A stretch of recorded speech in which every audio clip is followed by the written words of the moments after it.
Hey everyone, it's Megan Pennington, Miss Gateway St. Louis's Outstanding Teen, and it's Wellness Wednesday. So today we are going to talk about the first side of the health triangle, which is physical health. At the start of the new year, new dietary guidelines were released from the government.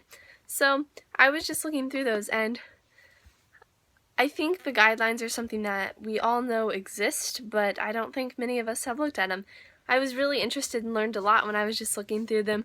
There's even a section for healthy eating as a vegetarian or with a Mediterranean diet. So there's a lot of cool things that I didn't know that they would have, that they did have. So you should check it out. It's on health.gov.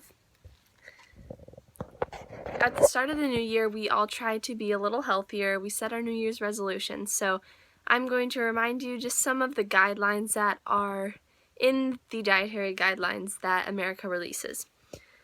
So based on a 2,000 calorie diet, we should have 2.5 cups of vegetables per day, 2 cups of fruits per day, 6 ounces of grains every day, and at least half of them should be whole grains, 5.5 ounces of protein a day, 3 cups of dairy a day, depending on your age, 8 ounces of seafood a week, and 27, which is about 5 teaspoons of oils each day.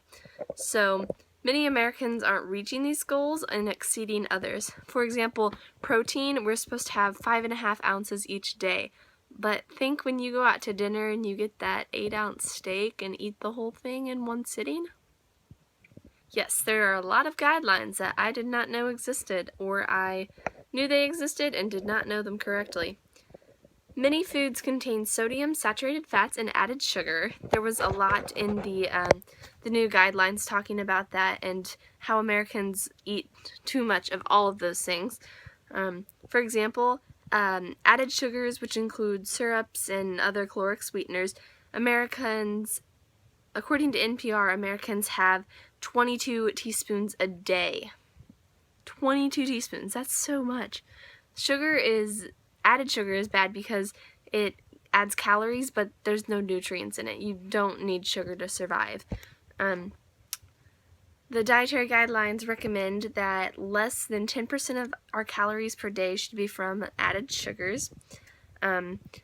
Lowering your intake of added sugars will also lower your risk of cardiovascular disease, obesity, type 2 diabetes, and some types of cancers in adults. So, lots of benefits there. Saturated fats should also be less than 10% of our daily calories, which they are not. And also right now, sodium, the average American has 3,440 milligrams a day, and it's recommended that we have 2,300. So we are over 1,000 milligrams on the recommendations for sodium. So, my goodness. Changing your eating pattern can be really overwhelming and seem like something you want to think about, but actually doing is difficult. But it's really not that difficult. Think about how many times you eat every day. Well, every food choice you have is an opportunity to make a step to a healthier you.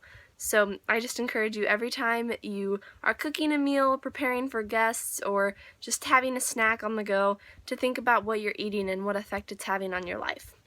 So just some simple things that you can do to live healthier. Instead of using solid fats for cooking, try to use oils instead. Instead of frying your chicken, bake it with herbs.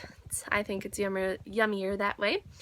Substitute a soda for a water, just to get rid of all those sugars and the calories that really aren't worth it. New Year's resolutions also come with wanting to exercise more, but something interesting I found on the guidelines is that only 20% of adults in America meet the physical activity guidelines, so we need to work on that. It said that adults need at least 150 minutes of moderate to intense physical activity each week and should muscle strengthen on at least 2 days per week. So I know I'm guilty of not doing that as often as I should, but that's just something that I encourage you all to strive for throughout this new year, and I will do my best as well. And if you have any questions on the guidelines, it's on health.gov, or if you have questions on anything I've said, feel free to comment below, and I will answer them as best as I can. So, Let me know what you think about this week's Wellness Wednesday, and I will see you next week for some more tips on how to live by the health triangle.